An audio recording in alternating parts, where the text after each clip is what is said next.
Hello, everyone in Blab/YouTube land. You're watching the video of the four of us recording episode number 3 of Let's Talk.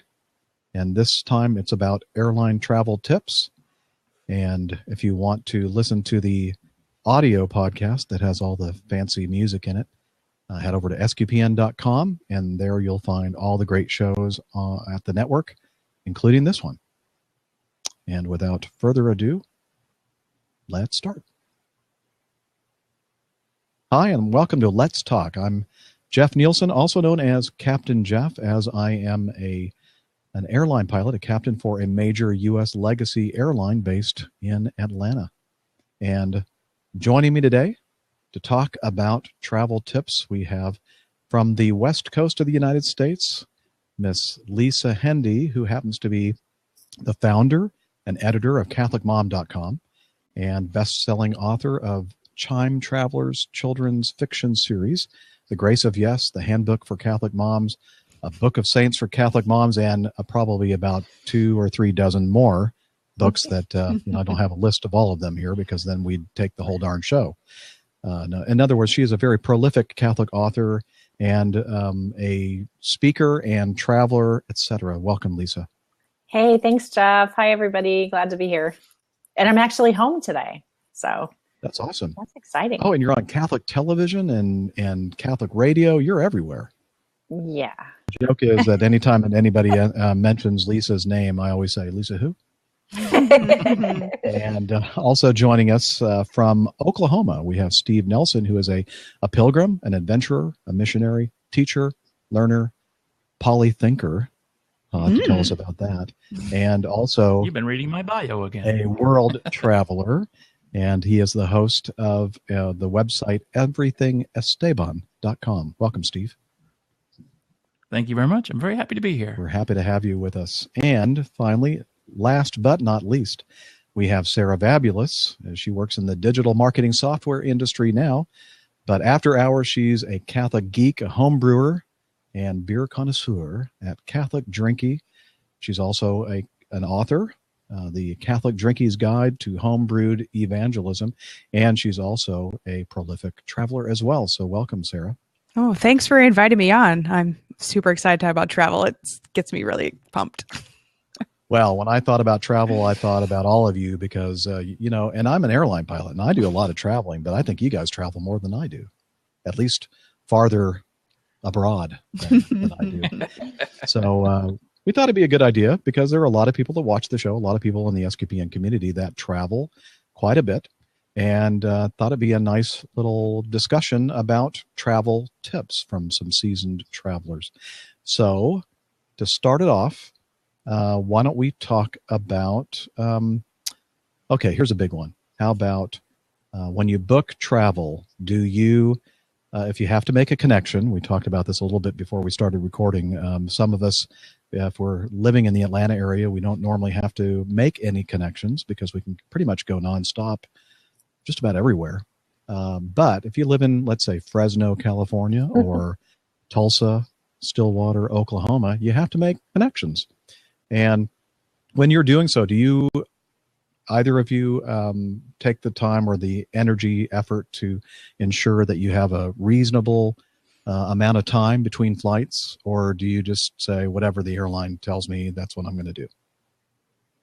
Steve, you want to go first? Oh, I'll go first, yeah. Most of the time, I just take what the airline gives me, but it just kind of depends on the airport where I have to make the connections on whether or not I think I can, what they've suggested is reasonable or not. Because you start to learn that there are certain airports where, if you come in at gate 2 and you have to leave at gate 46 at a completely different terminal and they give you 15 minutes to get there, might sound reasonable, but, a lot of us know that that's really not reasonable at certain airports. Atlanta is one that I always try to get extra time because the way the terminal is set up, you have to ride a train most of the time. DFW is the same way. So I always look at what the airline gives me and try to determine if it sounds reasonable or not. And given the time of day too, if it's rush hour time, yeah. How about you, Lisa? I sort of have this whole strategy over this because I fly out of Fresno. So there's a few complicating factors. The first is in the winter, I fly with the threat of fog. So that creates a whole level of excitement for travel adventures. And I'm lucky if I only have one connection. I frequently have two connections, and I frequently do what I refer to as the Denver Dash, because I fly United, which connects a lot through Denver and seems to have no means of getting from one remote end to the other except literally running. So I always do two things. I always book the first flight out in the morning when I'm flying from home to someplace to accommodate for the fact that I'm possibly going to miss my connection. And I do stay with my airline of choices because now that I have a certain level of status, they actually kind of back me up automatically, which has been just a godsend on so many occasions. To land and to know that I'm already backed up has, really taken a lot of the headaches out. So I'll sit, anywhere on the plane, hopefully towards the front so I can get off quickly. But I always really try to stay on my main airline for that reason, because of connections.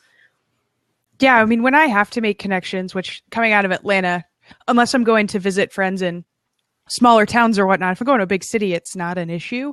But depending on the airport, I try to figure out like, could it be fun to hang out there for a couple hours? Or, for me also, a lot of times I'm booking some of my own travel. So I try to find a good price and, what really works. But some airports, I don't mind hanging out because I go to the Delta Sky Clubs because I have a Delta credit card that I got that gets me into the Sky Clubs. And so I don't mind if I have to have a little bit longer connection because I have a nice, comfortable place to be that has some snacks. I could get a drink, or, there's Wi-Fi and comfortable seating. So, things to consider when you fly is, like, do you have a place to go that's comfortable to sit for an extra hour if it could save you, $50 to $100? Mm-hmm. I've learned the benefits. I fly American a lot, and so the Admirals Club. My rule of thumb is if I have to spend more than 3 hours in an airport, then I'll pay the $50 to go into the Admirals Club, just because it's so much more peaceful, so much more quiet, and it really takes the stress off.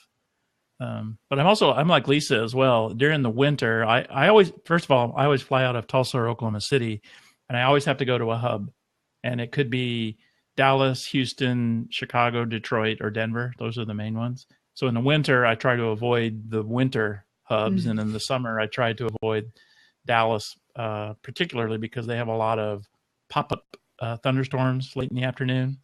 And so I try to avoid DFW during the summer if I can. So, but yeah, I had forgotten that little aspect there. Yeah, Lisa, your tip of take the first flight out, spot on. I always try to take as early as possible, if not the very first, because sometimes I'm like, wow, I have to get up at what time? Take the earlier morning flights. It totally helps with decreasing delays, because the later in the day you get, the more likely that you've got a delay somewhere. So crew's going to get held up. An aircraft could get held up, all sorts of situations. Yeah, if there are going to be problems, and there usually are, whether they're weather related, maintenance related, crew connection related, it's just going to get worse as the day goes on. So whether you're connecting or not, always try to take the earliest flight that you can. That's great, a great tip. And I always tell people, if you can, when you're picking your flights, and make sure that connection time is at least an hour, especially if you're going through a big airport like Atlanta or Chicago or Dallas, Houston, whatever. Hey, Jeff, good food. Oh, I'm curious what you think about this, because I recently had my daddy fly home from California, and he's a little bit more senior citizen, and we actually requested that what are they called? Like the people with the wheelchairs, even though he doesn't really need a wheelchair, but he was connecting through Dallas, and we did that because he had a little tighter connection, and we wanted to protect his mental health and getting from one plane to the other. So are there rules about, when you can request, aid and going across the airport for a connection? No, I think they prefer that you mention it when you're doing your initial reservation and you're originally booking it. But you can show up and for whatever reason say, what, I thought that I wouldn't have to walk so far. I'm not able to make the trek, and you just ask a gate agent and they'll take care of it for you, no problem. And it's all free of service, or free of charge. So that's a good tip as well. If you're traveling with somebody who's a little bit older, even if they complain about it, and they say, no, I don't need it. It's always nice to have that, requested anyway. And you can always just tell them when you get there, no, I don't need it. So, As a pilot, do they let you know if there's somebody who is with the first aid assistance? Do you wait for them if they're in transit to you? Do you know? You mean like if they're running late because of the? Well, I'm just saying, like, if you know that somebody has made a connection and they're in transit with one of those little, the driver guys or the wheelchair guys, do they notify the ground crew so that they'll?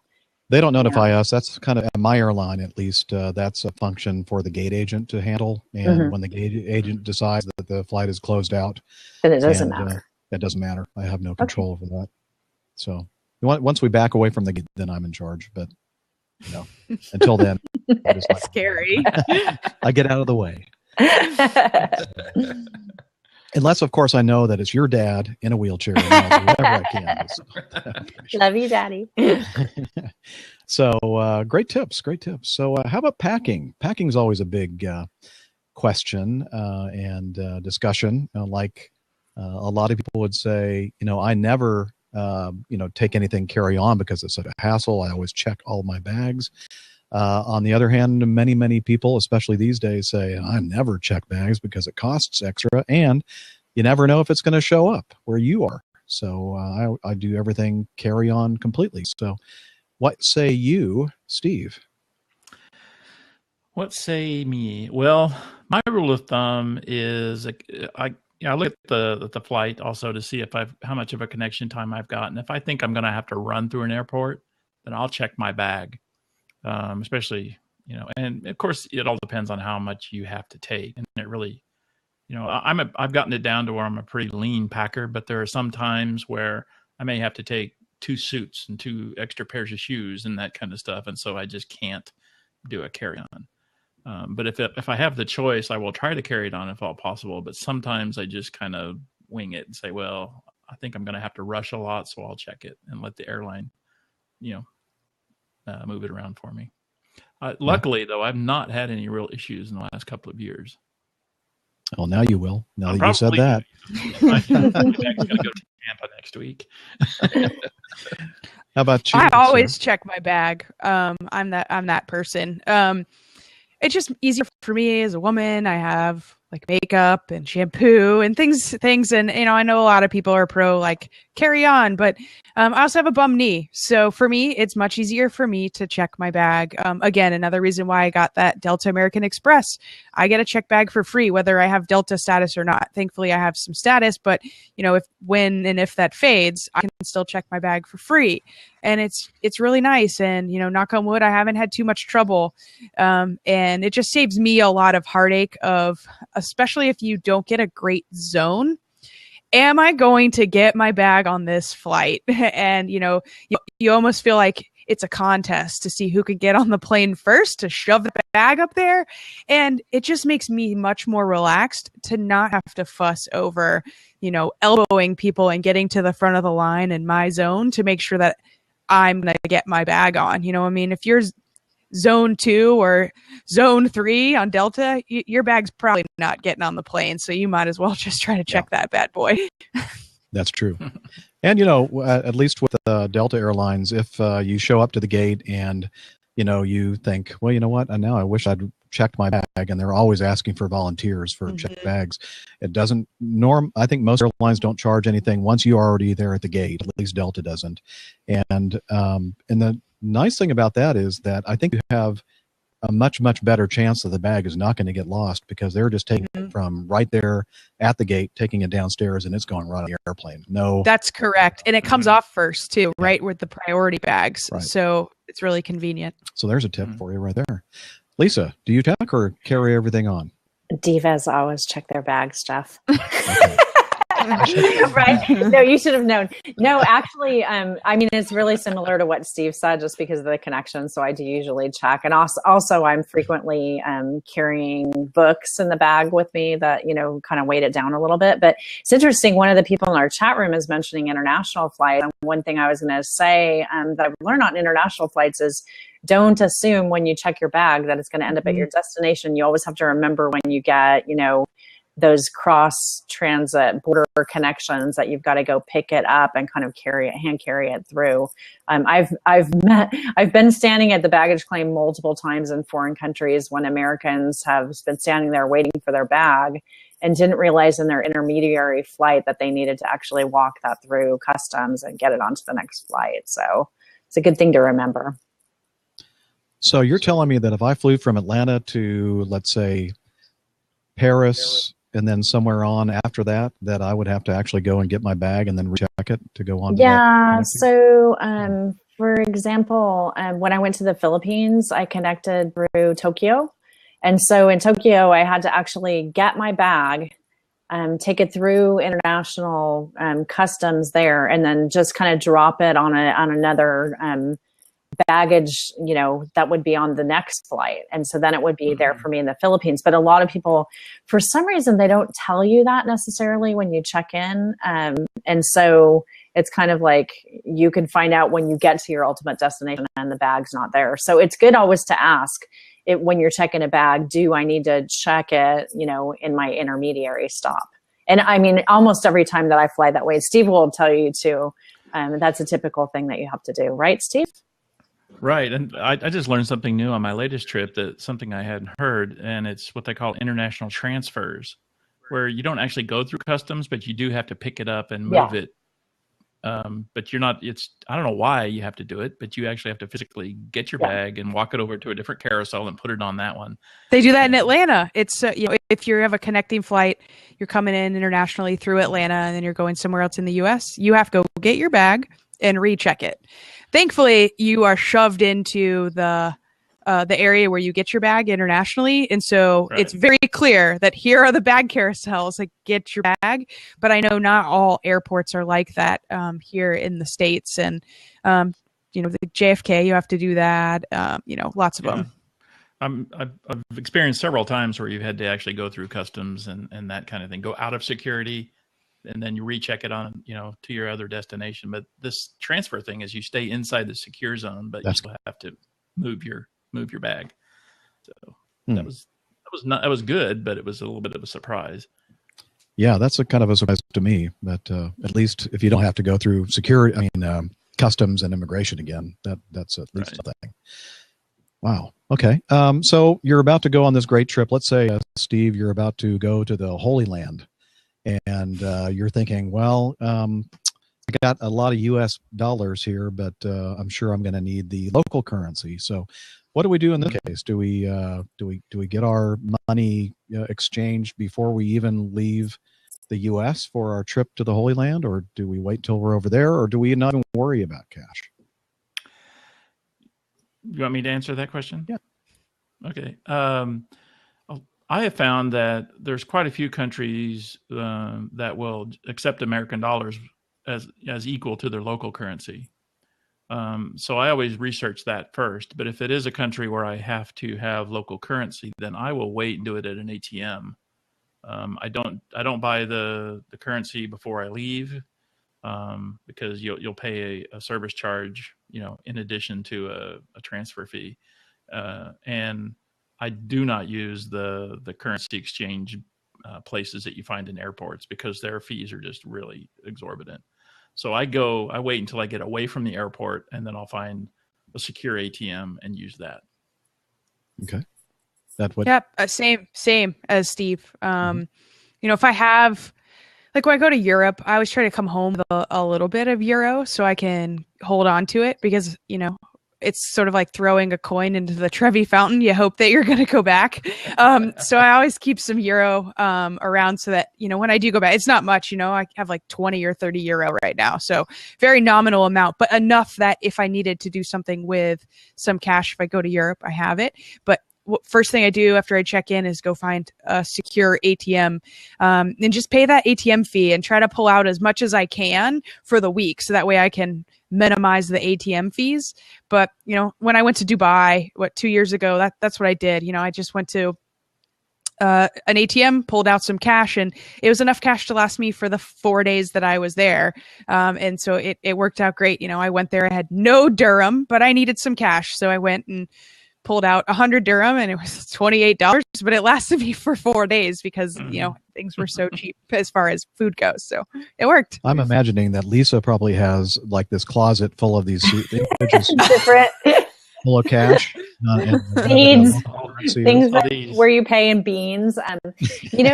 It's funny because I probably do kind of the opposite of Steve, because I often do actually go to the international terminal at the big airline that I'm flying from in the US and get at least a little bit of money, because a lot of times when I'm flying with the relief agencies, our first, we're hitting the ground and we're immediately going off into like pretty remote areas that don't even have any kind of bank at all.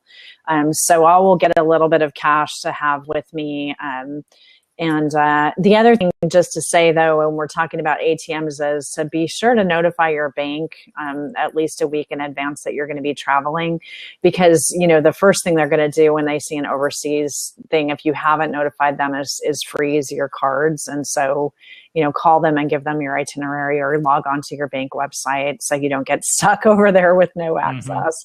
And then, definitely the other thing that I try to do is kind of this is not the before and after, but I try to separate my cash and keep it in 2 different spots so that if something happens and I've got a backup stash, because unfortunately I've been in a situation where there was a theft, and it's not good when you lose all your money and your cards. You're stuck. So not good at all. Micah in the chat room has a good tip. He said that before you travel internationally, make sure you have a credit card that does not charge foreign transaction fees. Yeah, that's important. So smart. Adds up so quickly if you don't. Yeah. What about these things? Go ahead. Oh, I was just going to say another thing to kind of keep in mind is I know my ATM card has a limit on how much I can withdraw from a foreign ATM in a given day. So, if you have some expenses coming, you need to kind of plan out how you're going to get your money and when you're going to get it. Good tip. Because, I've ran into a situation where I needed an extra $100 and I couldn't because I'd already maxed it out for the day. So I had to wait. And I had to wait until midnight of my home city for it to unlock, not midnight of where I was. Nice. So a lot of us are addicted to these nice little technological devices called smartphones. Yeah, I know. We can't live without it. She's just petting hers. Well, that's why I got to watch, right? Yeah, well, I can tell you, I know everybody here on the panel is very connected. And so, so that's a big question people have nowadays is like, okay, well, here's some advice for you.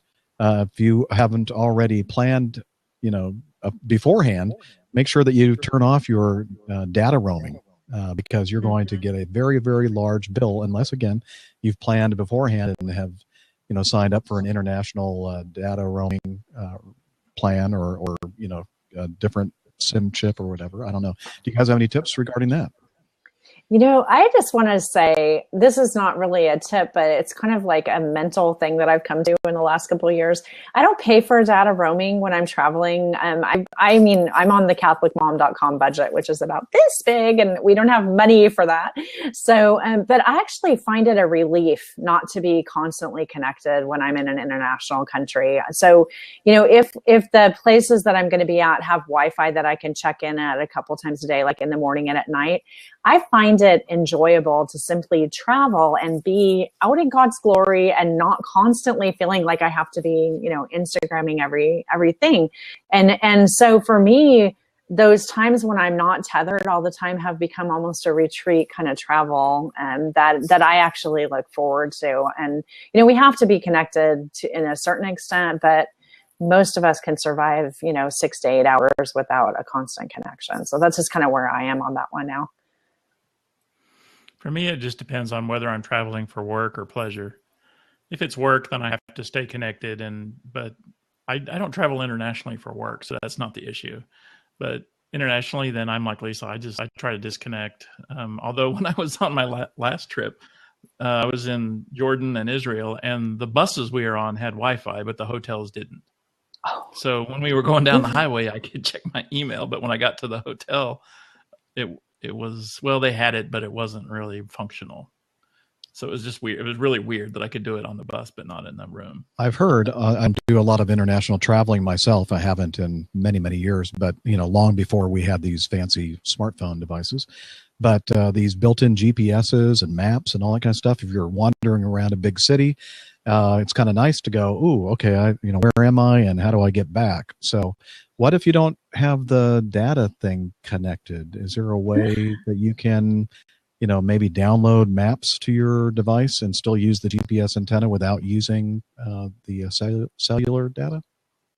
It's getting there. I know Google Maps just recently rolled out the ability to download where I live. So like I was able to download most of Atlanta. So if I were ever to decide to not be online, I could get around Atlanta, but you can also do it for other cities you're going to visit. So you don't have to have data you can download in advance, or, there's such thing as paper maps. Those still exist. But I'm one of those people that I always have, I turn my phone on. I've been fortunate with the job I had up until the fall. They were paying for my cell phone bill and it was on international plan. And it was unlimited data internationally too. So it was amazing. But now, really the prices have come down. And so if you can make it work for your budget, it really can be safe. I mean, I was in Italy a couple of years ago and I was the only one with a working phone. And there were, 30 of us on the trip. And long story short, we got majorly separated when we needed to be able to get in touch with this other person. And because they didn't have a working phone, it was a big problem. So, things to consider if you're going with your family, like probably not an issue. But if you are with a big group and you're chaperoning people, smart to have a couple of people that might have some working devices. I have Someone in the chat room. Go ahead. Somebody in the chat room was talking about how European cell carriers are a lot farther ahead in some of their flexibility than American carriers are, and I would agree with that. And one thing that I do is I have this little bitty Android phone that I carry, and I can just pop a SIM card in, and I don't have to mess with my own phone because I'm a little scared that I won't be able to get it back to where it was. So I have this little cheap phone that I just pop a SIM card in, and that allows me to communicate for the reasons that Sarah was talking about. Yeah. There are most, even in America now, most cell phone providers use phones that have GSM. There are some Sprint and Verizon that don't use GSM, although Verizon now, and it has been this way for a couple of years, if you buy an iPhone from them, they have the ability to use a GSM chip in it as well as the built-in antennas for the Verizon network. So, and I think they're transitioning to GSM as well if they haven't already. But I do have an app on here called Here Maps that again you can download, and there are several apps like this where you can download before you go, while you have a connection, or while you're at the hotel or your bus, with Wi-Fi, and you can download the maps, and then just make sure that you have your data turned off, but your GPS antenna will still work and will provide you information about where you are and where you want to go. So Jeff, I've heard about that. Are you served ads, or what's the catch with that? I don't think there are any ads. Okay. Yeah. I think it's I've been hearing about that. I think it's a Nokia app, I think. That's really cool. Yeah. But yeah, definitely turn off your data. And, when I travel, I turn my email off to fetch only, and I turn off all push notifications and do all that. So even though I've got access to, a small bit of data, I just buy like a little hunk just to get me through. But I turn everything off, and then that way I can it's also nice because while I have a working device, I'm not getting any notifications. So it really allows me to be connected, but to be disconnected simultaneously. So I have the safety net without having you've got mail, you've got a tweet, you have a text, like I have 0 notifications, and that's pretty freeing. Another site that you can check out regarding the different countries that you might go. I'm sorry, Steve, I didn't mean to step all over you there. I feel like I'm doing that to you. Prepaid data SIM card. I'll put a link. We'll have a link to this in the show notes where you can kind of click on the countries that you're going to visit and see what kind of cell phone systems they have and whether they use GSM and information about SIM cards and, do they have good rates and do they have companies that, you can buy a SIM card for that area, et cetera. So that's something to check out. Go ahead, Steve. Well, I was just going to say that international roaming can get out of hand very quickly. I managed to spend about $200 in Oops. half an afternoon, not realizing that it was roaming. Oops. Yeah. Well, there are a couple, Best $200 ever. there are a couple of companies here in the U.S., T-Mobile, and I think now Sprint is doing the same thing, where their regular plan now includes, international roaming as well. I think it's at a lower speed than the fastest data speeds, but that's something to look at if you're planning on doing a lot of international traveling. Maybe worth moving over to one of those carriers. One thing to say too, it's not really about airline, but when I check in hotels now, I actually now ask, like, can you put me someplace where I'm going to be able to have a reliable Wi-Fi connection? Mhm. Because I've actually had to check in and out of hotel rooms a few times, because you're way down from the router. So especially when you're traveling internationally, ask them there, is this room going to be with a functional Wi-Fi? So. I ask, is there a room that has physical access to that router, and then I can turn off the Wi-Fi and just plug in a cord, and then I have all the data? No, You're the guy that's taking off. yeah, I'm that guy. No. But be careful about public Wi-Fi.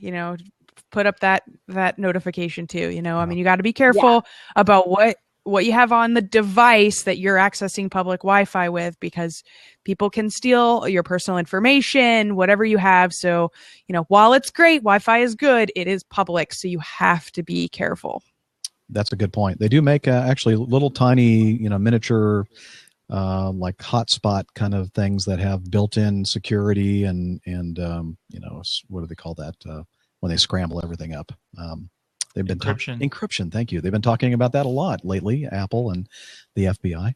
I forgot what the name of this one that Leo Laporte always talks about. But anyway, there are ways to protect yourself. And the nice thing is, if you have a cellular connection, that's all encrypted. And also look in your web browser when you're surfing around, and if it has the HTTPS, which is the secure socket layer, that means that should be encrypted as well. So that's an important thing. Now, Mariana says her tip is don't go.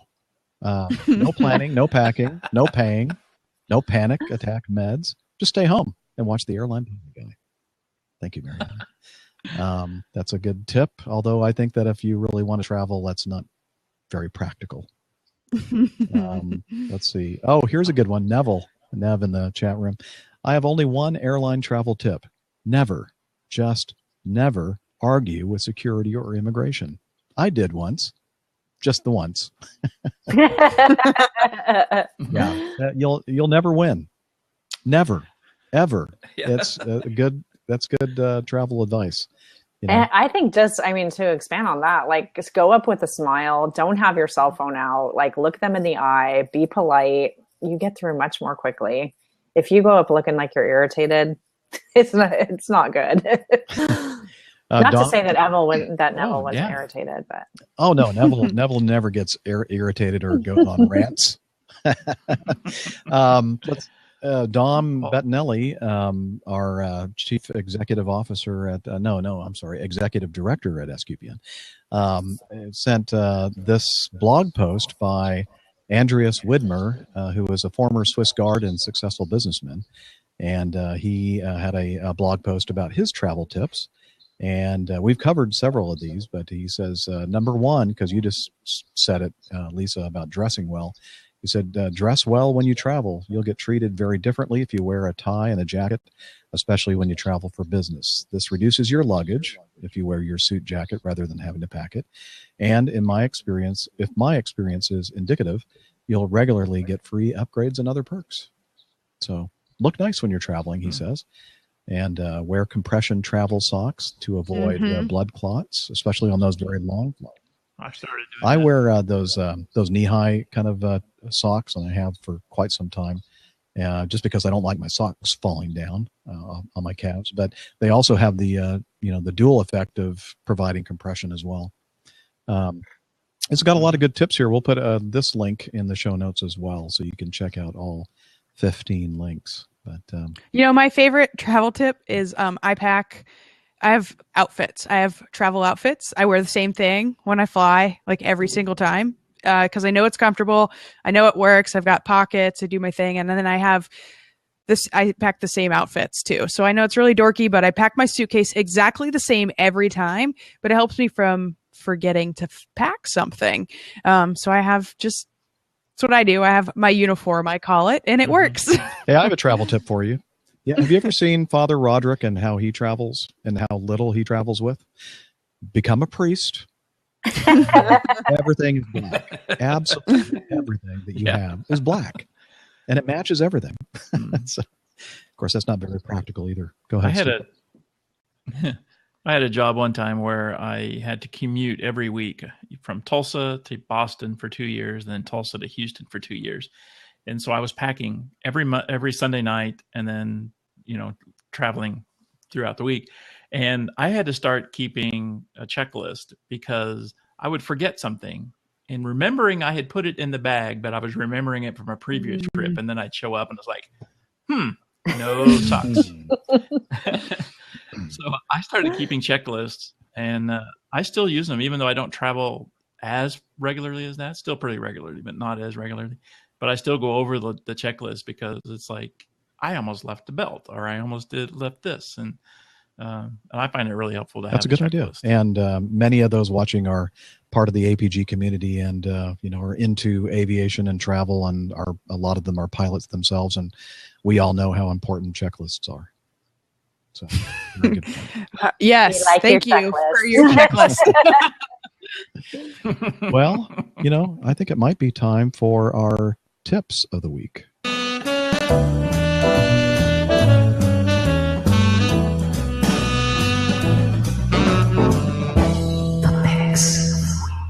Thank you, Pat Goen, also a podcaster, host of Among Women, and a Catholic author as well. So who wants to start with their pick of the week, their travel-related pick of the week? Shall I start? I will. Hello? No, you go, Jeff. Okay. Because why he says that is because usually I don't have one. But I do this time. My pick is a website, and it's just packed full of great stuff.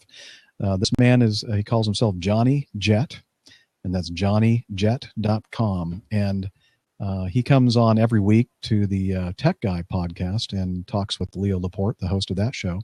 And he talks about travel, as we're doing here today. And he's always got great tips. And he has his travel app of the week, his travel tip of the week, etc., travel website of the week.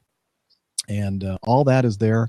There are too many of them to list, but I've learned a bunch of great things listening to him. And he has it all for free on his website, johnnyjet.com. So you should check out that website. I think you'll find a lot of good stuff there. So that's my tip of the week, johnnyjet.com. Who's next? I can go next if you guys want. Yeah. So for people who don't memorize the schemes of the seats on airplanes, seatguru.com is most excellent. You can figure out ratings on the seat that you might choose. So I love going to Seat Guru. If it's an airplane that I'm not super familiar with the layout, I happen to really like the plane that Captain Jeff flies. I know that one very well. It's out of Atlanta very often, but great place to see, like, is your seat going to be a little more cramped because it's got a different sort of pull out table, like instead of the pop down off the back of the seat, so you're going to have like a couple inches less room. Are you going to have like less leg room? Does it not lean back? All these different things. So Seat Guru rates your seats. You can make sure you've picked a good winner, especially if you're going on a long flight. Very good. And of course, you have to know exactly what model of the airplane that you're on for that to really work. Or can you just put your flight number in there and they'll know what? I think you can put your flight number in nowadays, and it works. But when you're booking your travel, it's really easy. It's there within the website to let you know what exactly your plane is going to be, and so it should be. It's great to open up in two tabs on your browser and helps you make a really solid choice. Excellent. Well, here's a tip for you. If you get that window seat on a Airbus 320, you're thinking this is going to be a great seat because you have lots of legroom and everything else. At least in my experience at my airline, that they didn't put any padding at all in that seat. I don't know if that's just for safety or whatever, but it's like sitting on a board. So I'm sure that seat guru would probably tell you that information. I didn't know that. I thought, man, I had scored big. No. So, okay. That's a good pick. Thank you, Sarah. And Steve. My pick of the week is I've recently started to be concerned with my hearing and flying a lot like I do with all the noise that comes with it. So I bought a pair of noise canceling headphones, and just like those. And I used them for the first time when I was going over to Jordan and Israel, and I was just absolutely astounded at the difference it made. Not only in the noise and my ability to sleep, but just the stress level was a whole lot. Oh my gosh, I love these things. I have had a pair of the Bose forever, and my other ones just finally broke after 10 years. So I got a new pair, and they just make all the difference in the world. Totally agree, Steve. I mean, they're a bit expensive. I mean, it's $300 for a set of headphones, but I wish I had done it 10 years ago. That is a good tip. Yeah, you need to protect your hearing and do it while you're young, because when you get to be older, let's say, like in your silver years, like I am, it's too late. You need to do it when you're younger. And cracked a good one there in the chat room saying that I had room and board on my seat. Rim shot. Inga, put the rim shot in right here. Okay. Lisa, last but not least. Mine is a little bit different from everybody else's, but if you're somebody who's always wanted to experience international travel, but you're a little afraid to do it, I really recommend traveling with Unbound. You can find them at unbound.org. They're a great relief agency that I was in the Philippines with them, and they plan these awareness trips for their sponsors, but you don't have to be a sponsor to travel with them. And it's very inexpensive international travel with a wonderful component that you actually get out and meet the people who live in that country. And so it's a really, really great way to see the world, but also to really kind of, you do some touristy stuff, but you also really have an experience of the culture of that place that you're looking to visit. So it's unbound.org, and just take a look for their awareness trips. Wow, that's a great tip. Thank you, Lisa. Well, this has been a great show. It's kind of short. I know that's kind of unusual when I'm the host of anything, but that's kind of the point of these new shows that we're trying out called Let's Talk. Try to keep it short and sweet. So thanks again for joining us today for the show. And again, Lisa Hendy, tell us how we can find out more about you. Oh, just, you know what? Do a search for Lisa Hendy on like any social media, Hendey. And I'd love to connect with you. Excellent. Steve Nelson. You can look at my blog, which is everythingesteban.com. Outstanding. It's a great blog. And last but not least, Sarah. Fabulous. You can find me at Catholic Drinky, DRINKIE. You can find me on Twitter or at my blog, catholicdrinky.com. And of course, I'm the Airline Pilot Guy, and on the social networks and website, it's airlinepilotguy.com. And until next time, wishing you a great week. Take care and God bless. I guess that's it. Sweet. Oh, I should have mentioned. I'm trying not to watch all the. SQPN. I know that. So Darn much it. fun. Sorry, Dom, Inga, everybody. Well, we're still recording, right? And don't forget to check out the StarQuest Production Network, SQPN.com, where you'll find all kinds of fantastic programming, including Let's Talk and, of course, Father Roderick's great shows, The Walk, the Geek Priest, Geek Week, and whatever we're calling it these days. I don't know anymore. Anyway, lots of good programming there and a great community. So check out SQPN.com. Maybe they can fit that in somewhere. Is it his birthday today? Or is that yesterday? What's that? Father Roderick's birthday? It is, yes. Yeah. Yeah, happy birthday, Father Father. Roderick. He's probably sleeping right now, but Yeah. Yeah. 1 hour and 50 minutes. What are you talking about, Mariana's iPod? It was not even an hour. Mariana has trouble with Like time. an hour I think. and 50 minutes. You and Rick have trouble with time. Yeah. So yeah, and it's nice, this chat room and everything else here with Blair. Yeah, it's cool. UTC is Coordinated Universal Time. It's one of those abbreviations that, Coordinated Universal Time should be CUT, right? CUT, but they abbreviate it UTC, but it's Zulu time. It's the time that everything is based upon. It's over there somewhere, goes through England, right? The Hour zero. Yes, the Greenwich Mean Time is also another way to describe UTC or Zulu. I know we need to do better about learning that, because it gets really challenging to schedule conference calls with people around the world. And if everyone knew UTC time, man, that would just make it so much easier. That's why I try to, when I say, especially because the audience for, well, a lot of these shows is an international audience. And so I'll usually put the local time zone where I am, and then I'll also add the Zulu time or the UTC time, so that people, if they know, you subtract 3 or you add 4 or whatever to get my own time zone, then they can be there when you're on. Or you can use an app. There's an app for that. This is part of the clock feature on iPhone. Yeah. And I use it all the time. That's a good tip. Another good travel tip right there. This is bonus.